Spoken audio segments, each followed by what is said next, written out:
Sebelum kita mulai ada pantun ini. Apa bang? Hari Senin, hari Sabtu. Cakep. Ditemenin sama 2 pembantu.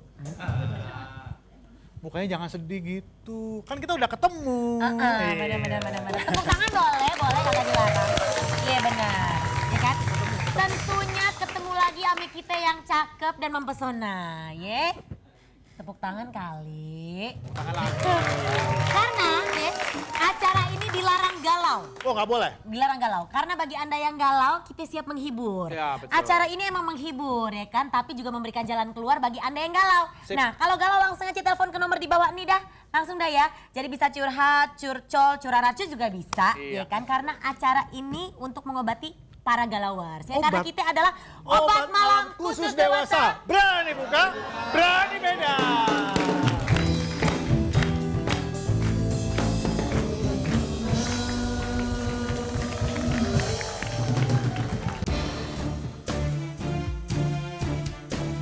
Mereka habis nonton Penari Telanjang. Apa? Bikin malu laki-laki kau Bang Marcel. Kalau nonton kayak begituan, ajak dong. Saya dapat pacar dengan satu motif, sebenarnya saya pacaran itu untuk mempekerjakan dia sebagai penari striptis. Itu saya menganggap bahwa pacar saya ini sebagai mesin ATM saya.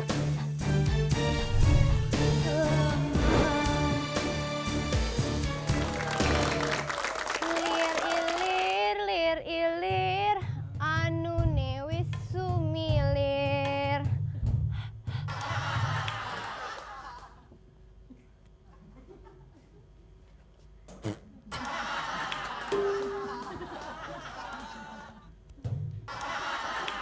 Lir ilir. Dah ini Pak udah bersih, ini boleh dipakai. Cumi, bentar. Nah. Nih, pantesan aja sendok gue semua karatan kena jigonglong. Kan di sini. Aduh, bukan masalah baunya, perih di mata. Apa sih orang udah dibersihin juga ah. Empo Olin, Neng Tiffany. Hah. Sudah dengar kabar baru belum? Terbaru. Belum kabar apa? Perhatiin nggak Bang Marcel? Akhir-akhir ini sering pergi sama si satpam siapa itu namanya? Denny. Oh Denny. ya, si Mas Denny. Ini Bang Marcel mencurigakan sekali.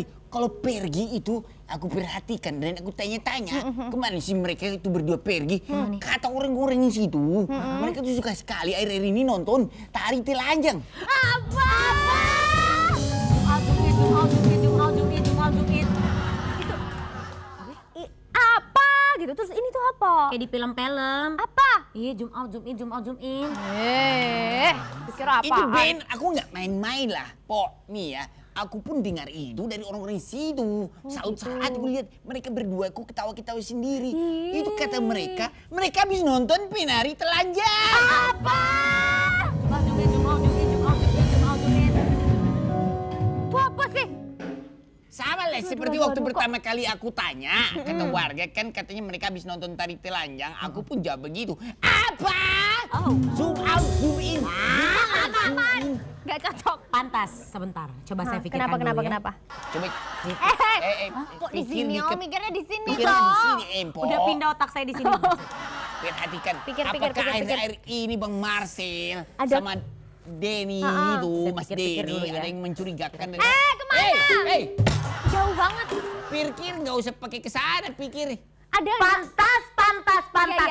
Pantas. Kenapa? Laki gue tiap balik ke rumah, buka pintu, Heeh. ada gerakan dia. Kayak gimana tuh, Pok? Sayang. Wah,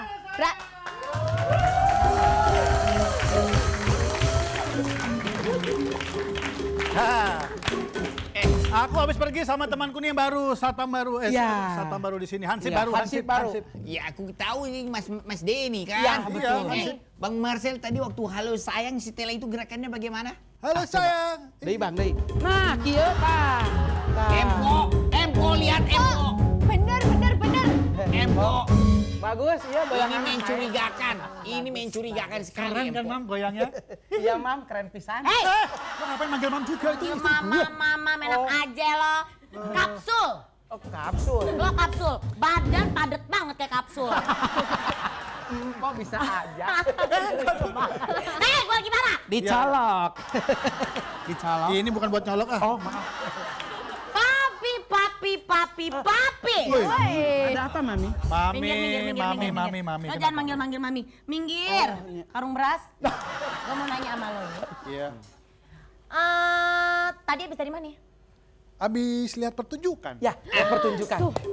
Bener. Ningali pertunjukan. Asik ya? Asik. Goyang ya. Olin. Coba. Pertanyaan kedua. Pertanyaan kedua. Yang pertama udah bener ya? Jangan banyak komentar. 100 yang pertama. Busway. Oke, pertanyaan kedua, apakah acara tadi pakai ada bukaan pakaian? Bukan. Tidak. Bisa jadi. Ya, tidak. bisa jadi. Ini Laras mana yang pisan. bener sih? Awalnya sih lengkap Bentar, ya. Lengkap. Ini Hansip pakai baterai. Kencang banget ya. Ini. Coba Ini bentar. Aman. Iya kan casan. Baterainya panjang bener. Belakang. Iya pancasana iya, Mami. Entar dulu. Jadi gini. Jawabannya apa nih, Bang Jadi Marcel? gini, Mam. Ah. Awalnya sih lengkap pakaiannya. Lengkap. Tapi habis itu dibuka tuh. Bulunya, kayak buluna, pirang-pirang buluna. Jangan kasih tau bulunya tuh, gak enak. Ayah Udah buluna. bener-bener bosen hidup kayak gini lagi, minta digerus Ngaku. banget nih. Ini Pertanyaan ketiga. Pertanyaan ketiga, tanya aja. apakah tadi papi pakai acara pegang-pegang atau dia pegang-pegang papi? Tidak. Bisa iya, bisa tidak ya. Oh iya ya. Tapi kok dia tahu ya? Ini sudah keterlaluan. Bikin malu laki-laki kau Bang Marcel. Kau juga Mas Denny. Iya, Bang. Kalau nonton kayak begituan, ajak dong. Marah. Masa diajak. Yosi, Kirain mau marah.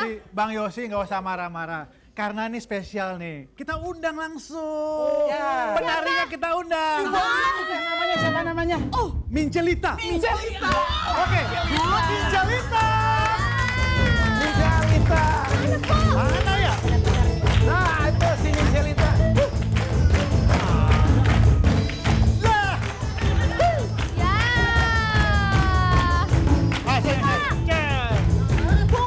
Tuh, iya kan. Oh iya. Wah, hebring lah. Hebring Bang Yosi. Mantap.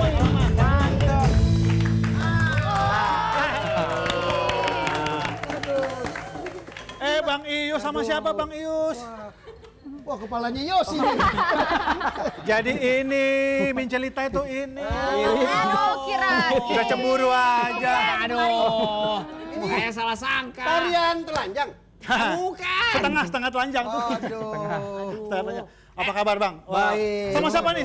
Waduh, spesial. Ibu seperti Ibu Elizabeth. Iya. Silakan Oke, silakan duduk semuanya. Ayo duduk. Nah, Silakan, bingung nah sekarang. silakan. Saya senang sekali ini Oh, sudah iya, lama nggak ketemu dengan Mbak Elizabeth. Mbak Elizabeth, iya. Dulu pernah mampir ke sini ya.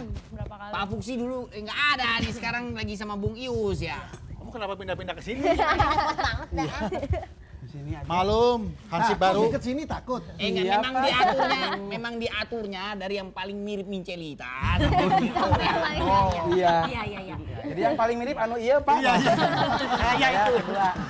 Ya jadi Mbak Elizabeth ini adalah psikolog seksual. Karena malam ini kita akan bicara tentang penari telanjang. Jadi pasti ada nyerempet-nyerempet sedikit lah ya ke situ. Sebelum kita panjang lebar ngomong penari telanjang, ada pengakuan seorang bernama Michael. Michael ini penari telanjang. Bukan. Oh, kakaknya Mincelita. Adiknya. Michael Allen Ponelo nama lengkapnya. Dia itu punya pacar. Nah, pacarnya itu dijadikan mesin ATM. Nah, maksudnya begini. Pacar bukan suruh diam, bukan. Pacarnya itu disuruh menjadi penari telanjang. Bahkan si Michael ini juga pernah menjadi agen penari telanjang. Bagaimana sepak terjangnya? Ini dia kisahnya. Mana atuh? Nama saya Michael Allen Ponelo. Dulu saya adalah seorang pengedar narkoba dan penyedia penari telanjang. Orang tua saya broken home, papa mama saya pisah, papa saya berapa kali menikah, mama saya juga berapa kali menikah. Saya kenal narkoba itu dari kelas 5 SD, saya kenal dari mama saya sendiri. Mama saya itu pengguna narkoba memang, karena mama saya dulu memang pekerja malam. Jadi mama saya pernah suruh saya beli narkoba itu. Ini ada uang, kamu beli barang ya? Ini alamat.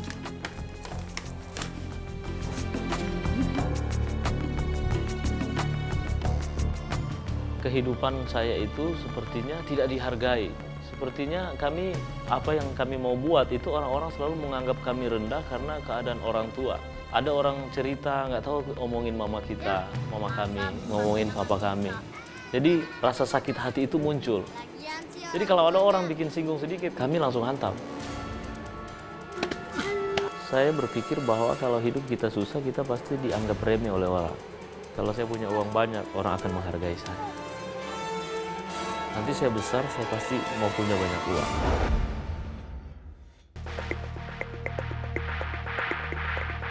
Saya masuk di dunia penari telanjang karena saya bergaul dengan teman-teman saya.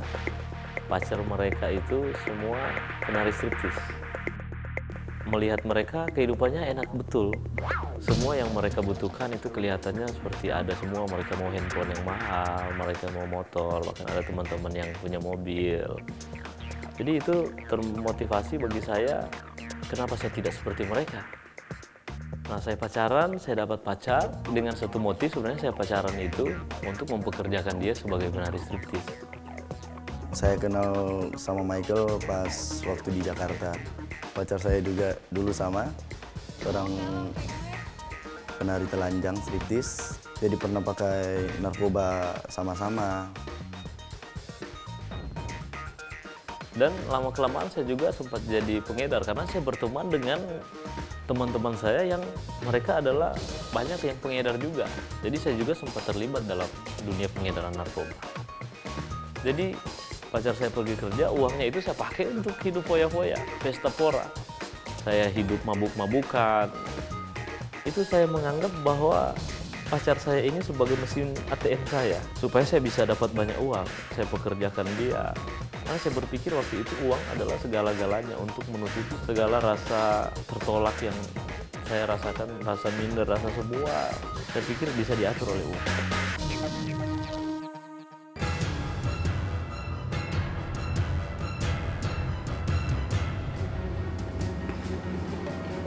Kamu ngapain di sini? Saya putus dengan pacar saya karena saya selingkuh, ketahuan, dia marah besar, akhirnya putus dengan saya. Dasar bajingan lo ya. Kita putus. Buaya lo. Sis,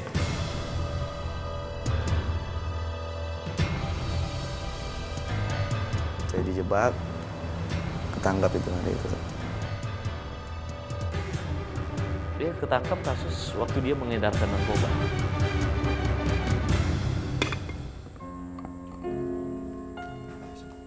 Jujur saya pernah mau berubah. Ini buku apa, Om? Kalau ingin hidup lebih baik, baca ini. Ini buat kamu. Makasih, Om. Saya pergi kepada manusia, saya pikir mereka bisa menolong saya. Kalau dasarnya udah jahat, mana bisa berubah. Tapi karena saya begitu banyak dosa, justru mereka muncul suatu rasa tidak percaya dengan saya. Mereka berpikir saya ini penjahat. Ada penolakan. Michael.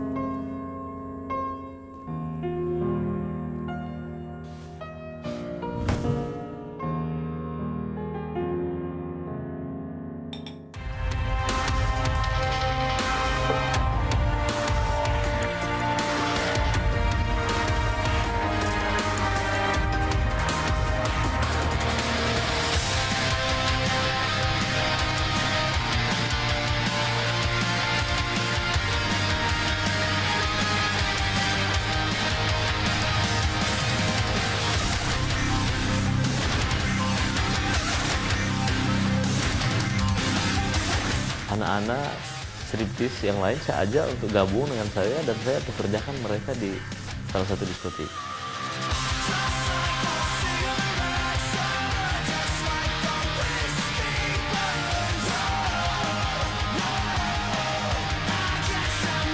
Dan ternyata betul saya mendapatkan uang yang banyak. Punya uang banyak, punya kesenangan pesta pora, narkoba. punya wanita-wanita. Tapi hidup saya sama saja, kosong. Selesai dari semua itu, saya merasakan depresi yang berat. Sama sekali tidak ada kenyamanan, sama sekali tidak ada ketenangan. Jadi saya berpikir bahwa ternyata hidup saya hampa saja. Saya dengar lagu Ungu yang lagunya Andai Ku Tahu. Andai ku tahu kapan tiba ajalku, izinkan aku mengucap kata tobat padamu. Jadi ketika saya menyanyi lagu itu, saya pikir saya kalau mau mati, nanti saya mau gimana?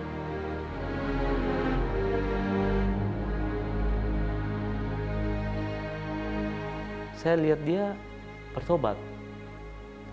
Saya lihat di Facebook dia ada pelayanan. Saya melihat dia dan saya melihat seperti ada suatu kebahagiaan yang dia miliki. Dan saya ingin seperti dia. Saya berdoa sama Tuhan. Saya sadar saya berdosa. Saya bilang, Tuhan, ampuni saya Tuhan. Saya berdosa. Saya mau berubah Tuhan. Saya melihat ada 2 malaikat. Waktu itu saya langsung berpikir bahwa mungkin hidup saya sudah mau mati kalau saya tidak datang sama Tuhan.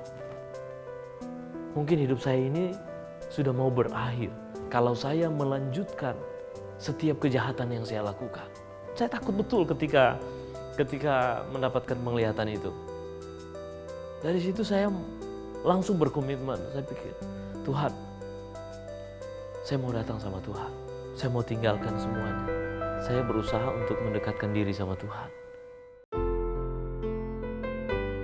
Ketika saya mulai belajar firman Tuhan, saya mulai merasakan suatu kedamaian yang tidak pernah saya rasakan selama saya berada di dalam dunia kejahatan.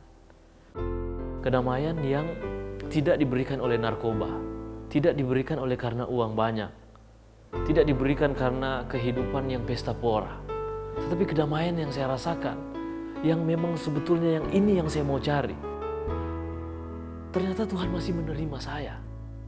Tuhan gak usir saya. Jadi saya menyadari itu betul dan saya merasakan hadirat Tuhan, betapa baiknya Tuhan. Seharusnya saya diusir oleh Tuhan. Saya sering melakukan kejahatan. Tapi ketika saya datang sama Tuhan, ternyata Dia penuh kasih saya. Dia merangkul saya. Saya yang hina, saya yang berdosa, saya yang tidak punya arti apa-apa. Ternyata saya diangkat kembali oleh Tuhan. Dan Dia tidak perhitungkan segala kesalahan saya. Dia sudah mati buat saya. Dia sudah menggantikan setiap dosa-dosa saya, Dia sudah gantikan. Dia sudah menanggung semuanya itu. Saya sesungguhnya saya sangat ingin teman-teman saya juga merasakan. Karena di dalam kehidupan saya dulu, teman-teman saya banyak sekali hidupnya juga seperti saya. Banyak sekali mereka yang hidup di dunia malam, yang hidup di dalam keterikatan narkoba. Saya ingin mereka merasakan. Halo? Halo, ini gue Mike. Apa kabar Mike? Gue pengen banget ketemu sama Michael!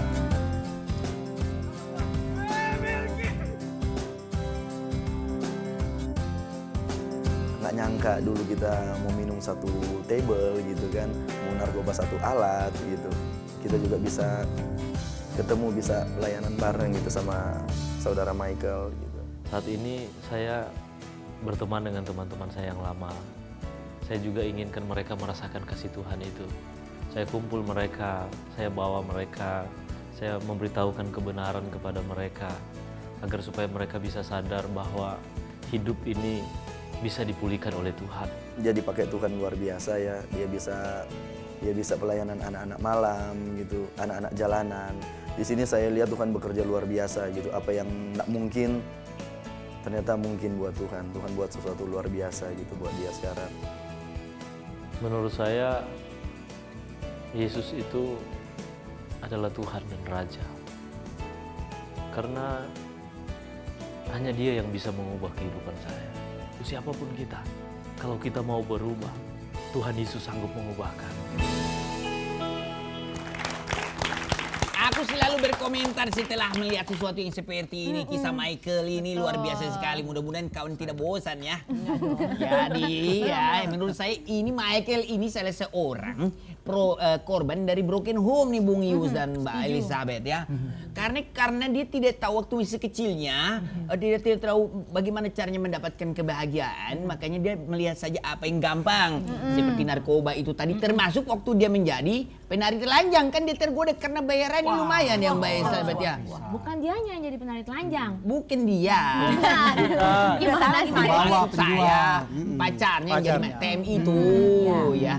Nah ini ngomong-ngomong soal penari telanjang, kebetulan kita punya beberapa pertanyaan, bukan kita yang tanya, tapi warga yang sudah kita tanyakan mau nanya apa. Kita tuh emang kepo sekali dan warga pun ikut kepo. Silakan. Saya mau tanya, sebenarnya apakah tarian telanjang itu bagian dari seni atau bagian dari seks atau malah dari seni seks? Seni seks apa seni seks?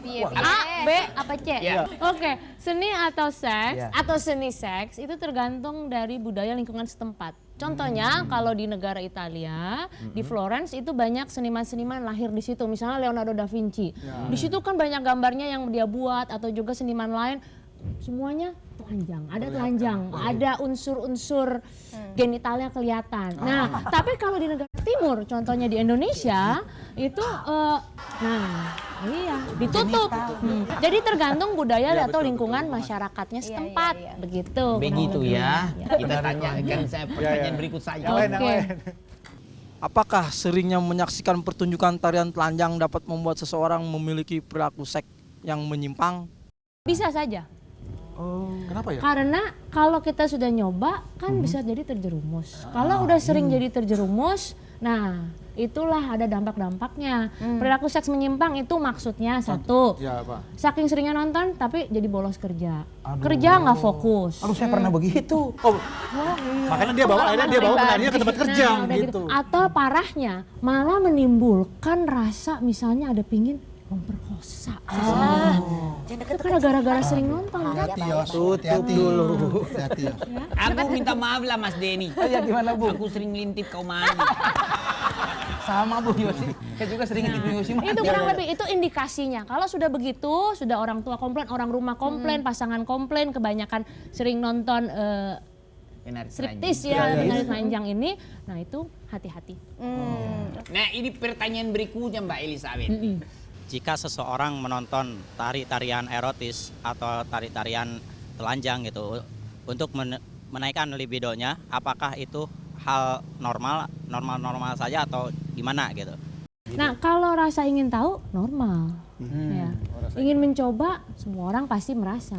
Tapi perlu diingat begitu mencoba, ya menurut penelitian 80% itu banyak yang terjerumus. Kalau normal ke sini, terjerumus ke sana. Normal dalam arti kata ingin taunya normal. Tapi perlu diingat, begitu Anda mulai mencoba, disitulah Anda harus siap-siap terjerumus, terbawa jauh. Siap-siap masuk ke 80% itu ya. Saya mau yang ke 20% ya. Saya coba lah. Coba dulu. 80% banyak kan 80%. Ini satu pertanyaan lagi Mbak. Lagi. Apakah alasan pria-pria begitu tertarik melihat wanita telanjang? Ya. Jadi kenapa pria suka nonton? Nah, sekarang saya tanya, siapa yang nggak suka nonton? Ya. Saya nggak suka. Nggak suka kalau cuma sekali. Sekali, 3 kali boleh. Nah, kenapa laki-laki bisa suka nonton penari telanjang? Dikarenakan kalau nonton penari telanjang asosiasinya dengan hubungan seksual. Oh iya. Begitu. Nah, kalau memang misalnya tidak ada asosiasi antara penari telanjang dengan hubungan seksual, ya dia ngelihat aja. Tidak ada pikiran yang macam, tidak ada libido yang tinggi. Misalnya seniman nih, yang lukis gitu ya. Bang Marcel misalnya jadi modelnya. Gitu ya. Kalau seniman gitu mungkin tidak ada yang libidonya tinggi. Ya lihat saya yang dilukis libido tinggi. Tergantung modelnya. Tergantung model. Kalau dia nih emosi tinggi nih. Timpukin. Terlihat dari ekspresi sih biasanya Mbak Elizabeth ya kalau kita melukisnya. Itu mau bersin. Cuman sebentar nih. Kita harus mengucapkan dulu terima kasih sama Mbak Elizabeth buat informasinya sangat penting buat kita laki-laki dan juga lawannya laki-laki ya. Ngapa tadi? Aku nggak yakin ya. Bilangin cerita. Poli, maafkan aku lah. Tapi Mbak Elizabeth saya mau tanya sekarang sama Bung Ius nih. Karena ini kan saya dengar jangan-jangan ini nafsu-nafsu, libido-libido ini jangan-jangan masuknya dosa lagi nih Bung Ius nih. Bagaimana Bung? Nah makanya kan itu dimulai dari nonton ya Mbak ya. Itu sebabnya Yesus berkata, jika kita melihat seorang perempuan lalu kita menginginkannya, kita sudah berdosa. Alas ya, udah berdosa. Jadi menginginkan itu terjadi dari mana? Dari hati. Menginginkan itu dari hati yang dipengaruhi oleh mata. Walaupun belum berbuat sesuatu, tetapi saat hati menginginkan kita, sudah berbuat sesuatu. Nah pertanyaannya, seberapa sering kita menginginkan sesuatu karena kita melihat? Ya jujur saja sering, teramat sering. Karena itu pertama-tama jaga matamu. Maka akan lebih mudah untuk kita menjaga hati kita.